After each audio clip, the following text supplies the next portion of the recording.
primarily formed to address for humanitarian purposes and to support the social, cultural, and educational advancement of Ikwere people. The number of people that actually get some type of medical care, whether it is eye surgery, whether it is other type of surgery, it is medication to treat high blood pressure, breast cancer screening, diabetes, and other type of ailments that we were able to address during this medical mission.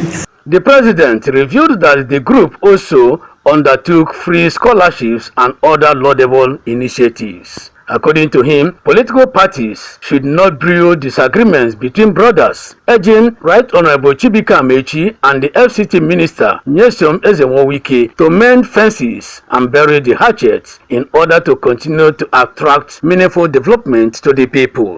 Ikwere position has always been and will always be that Ikwere is not Igbo, that we are a distinct ethnic nationality. We stand a better chance to reach out to these are two brothers to say, whatever you do in politics, always remember home. What we need to do as an ethnic nationality is that at some point in time, we all need to come back home and take our political hats off and say we're here to work together for the common good of our people. God's Power Anele, Rstv News.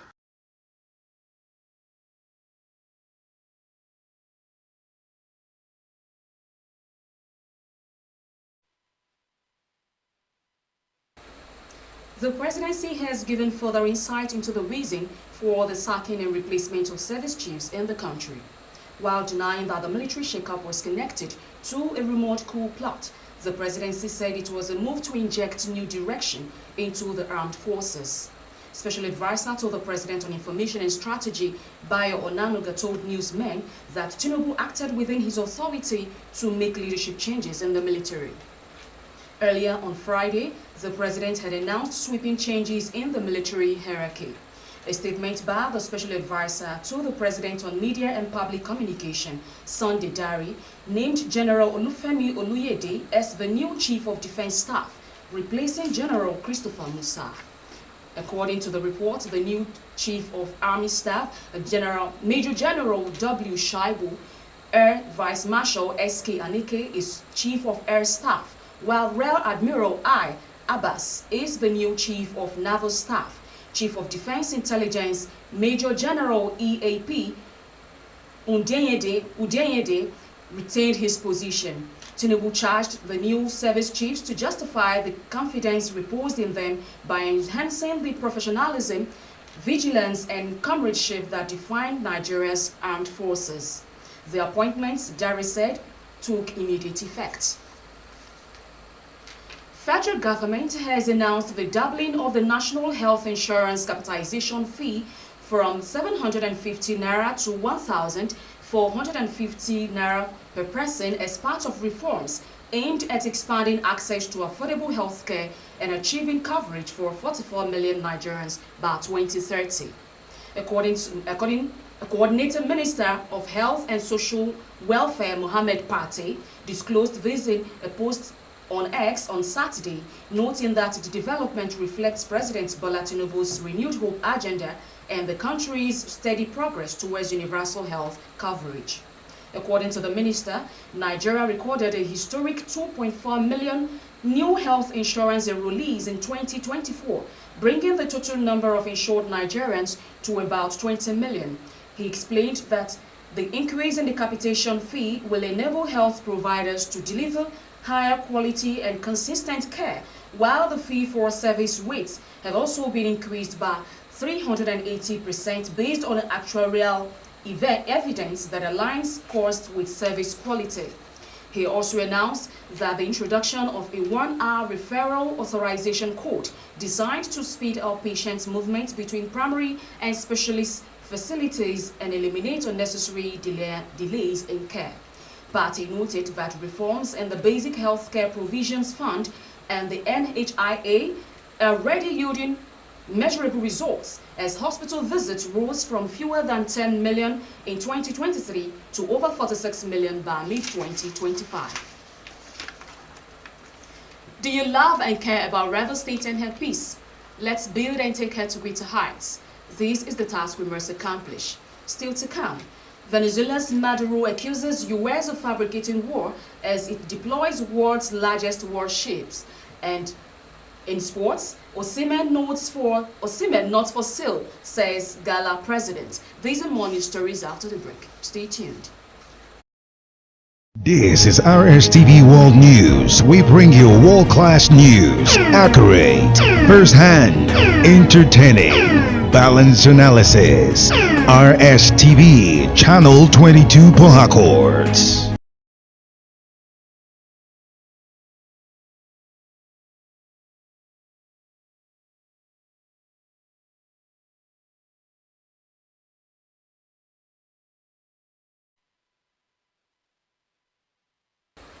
You're welcome back. Now to the rest of our news stories. The National Assembly has begun discussion on constitutional amendments to create 55 new states and 275 additional local government areas nationwide. The Deputy Senate President, Barel Jibril's Special Advisor on Media and Publicity, Ishmael Badashir, disclosed this in a statement during the opening of a two-day joint retreat of the Senate and House of Representatives Committee on the review of the 1999 Constitution. Barel reaffirmed the legislators' commitment to delivering people-centered and timely amendments of the Constitution. Barel, who also chairs the Senate Committee on Constitution Review, urged lawmakers to work towards fulfilling their promise of transmitting first set of amendments to the state's Houses of Assembly before the end of the year. He revealed that lawmakers were working on 69 bills, 55 state creation requests, 2 boundary adjustments, and 278 local government creation requests, assuring that lawmakers were expected to resolve these issues and make recommendations to both chambers, expressing optimism that progress could be achieved within the two-day session. While stressing the need for patriotism and unity in the review exercise, Barel urged participants to avoid divisive tendencies. The Independent National Electoral Commission has introduced an artificial intelligence-powered virtual assistant to enhance staff training and operational readiness ahead of the Anambra governorship election scheduled for November 8. The new digital tool, known as the INEC Training Virtual Assistant or INEC Training Bot, was unveiled on Friday. Available on Telegram, the INEC Training Bot provides 24-hour access to election materials, interactive lessons, and on-demand learning modules. It allows electoral officers to learn flexibly from any location and at their own pace. A statement by the Commission via X also announced that the distribution of permanent voter cards for voters who participated in the recent continuous voter registration in Anambra State will take place from October 22 to October 26. The Commission also revealed that INEC will conduct a mock accreditation exercise on Saturday, October 25, in selected polling units across the 3 senatorial districts of the state. The exercise, according to the Commission, is intended to test the functionality of the upgraded bimodal voter accreditation system and assess the real-time uploading of results into the INEC results viewing portal. 6 members of the National Youth Service Corps have sued the Anambra State government, demanded 1 billion naira in damages over their alleged assault and unlawful detention by operatives of the state vigilante group Agune Chamber. The Corps members filed the suits before the Federal High Court in Oka. A viral video in August showed operatives of the vigilante group assaulting the Corps members after storming their lodge. One of the victims, Eloho, was reportedly beaten and stripped naked by the gun-wielding men. The vigilante group allegedly accused the Corps members of being internet fraudsters, otherwise known as Yahoo Boys, and attacked them despite their attempts to identify themselves with their NYSC identity cards. In the suit filed through the council, the Cyrus Ono, the plaintiffs listed Anambra State government, Governor Chukwuma Soludo, the State Attorney General, and the vigilante group as the first, second, third, and fourth respondents, respectively. They are seeking 1 billion naira in compensation for the mental, physical, financial, emotional, and psychological trauma they allegedly suffered during the assault. Venezuela's President Nicolas Maduro has accused the U.S. of fabricating a new war after it ordered the world's largest warship to be sent to the Caribbean. The USS Gerald R. Ford can carry up to 90 aircraft, and its deployment marks a massive increase in the U.S. firepower in the region. Spokesman Sean Parnell claimed the additional forces will enhance and augment existing capabilities to disrupt narcotics trafficking and degrade and dismantle transnational criminal organizations. The U.S. has conducted 10 airstrikes on vessels in the area as part of what it says is a war on drug traffickers. U.S. President Donald Trump has accused Maduro of being the leader of a drug trafficking organization, which he denies, and there are fears in Venezuela that the U.S. military buildup is aimed at removing the long-term opponent of Trump from power. The U.S. does not recognize Maduro as Venezuela's legitimate leader after the last election in 2024 was widely dismissed as neither free nor fair. Opposition tallies from polling stations showed its candidate had won by a landslide. Venezuela plays a relatively minor role in the region's drug trade. And on entertainment, Nollywood actress and filmmaker Ife Irele has emphasized the need for a balance in the Nigerian movie industry, urging producers to create films that are both commercially successful and emotionally compelling. Speaking in an interview, Irele commended the progress of Nigerian filmmakers but noted that financial sustainability remains crucial for continued growth. According to her, the shift in audience behavior due to streaming platforms has changed how filmmakers approach storytelling.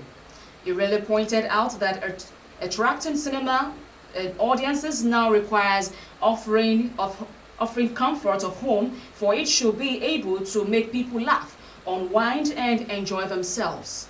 However, Irele also stressed that the filmmakers must not lose sight of stories, as these narratives help preserve the soul of the craft.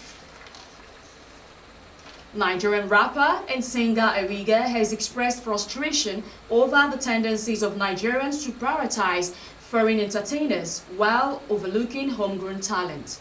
Speaking in an interview, the Warri-born artist reacted to the relocation of the Headies Award to the United States, noting that it reflects a wider problem of Nigerians valuing foreign recognition more than local achievements. According to him, many Nigerians attach more value to international events over local achievements, despite the thriving talents and large audiences that support them in Nigeria.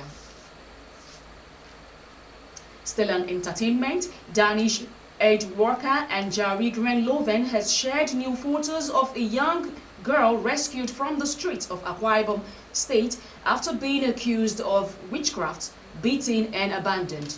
In a Facebook post shared on Friday, Loven said the child, identified as Christina, was found earlier this year and has since undergone months of medical care and psychological therapy. According to her, Christina was ostracized after being branded a witch, a stigma that forced her to live on the streets in harsh conditions. Christina was rescued earlier this year.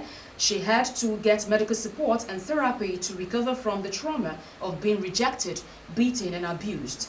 She added that after 8 months of intensive rehabilitation, Christina has now regained her strength and recently began attending school. And now sports.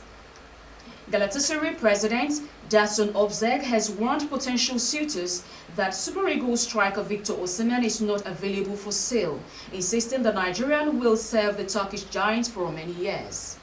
The 26-year-old scored a brace at Rams Park on Wednesday, becoming the first ever Galatasaray player to score in 7 consecutive European games and breaking Baruch Yilmaz's records of 6 matches. Osimhen's performances have seen him earn plaudits from across Europe, and he is doing very well to justify his record-breaking €75 million transfer fee from Napoli. The club's president was in awe of the Nigerian's performance as he was delighted to announce that there was no release clause in Osimhen's contract. Former UFC welterweight champion Kamaru Usman has ruled out fighting Bilal Muhammad, insisting he has sights set on regaining the title rather than settling scores with the current #1 contender. Usman and Muhammad were allegedly involved in a physical altercation while Muhammad was a guest on Usman's Pound for Pound podcast with Henry Cejudo in September 2024. The episode never aired. Since losing his title to Jack Della Maddalena at UFC 315, Muhammad has been angling to settle the score with Usman. However, after the Nigerian Nightmare returned to the win column by defeating Joaquin Buckley in June, he is on to bigger things. Muhammad will take on Icon Machado Gary in the UFC Fight Night 265 co-main event on November 22 from Abba Arena in Doha, Qatar. Usman is aiming to compete on the upcoming UFC White House event in June and possibly for a chance to regain the welterweight championship if everything lines up just right for him. Do you love and care about Rivers State and her peace? Let's build and take her to greater heights. This is the task we must accomplish. With that, we conclude on the Rstv News at 3. I am Catherine Ago. Many thanks for being part of it and have a beautiful weekend.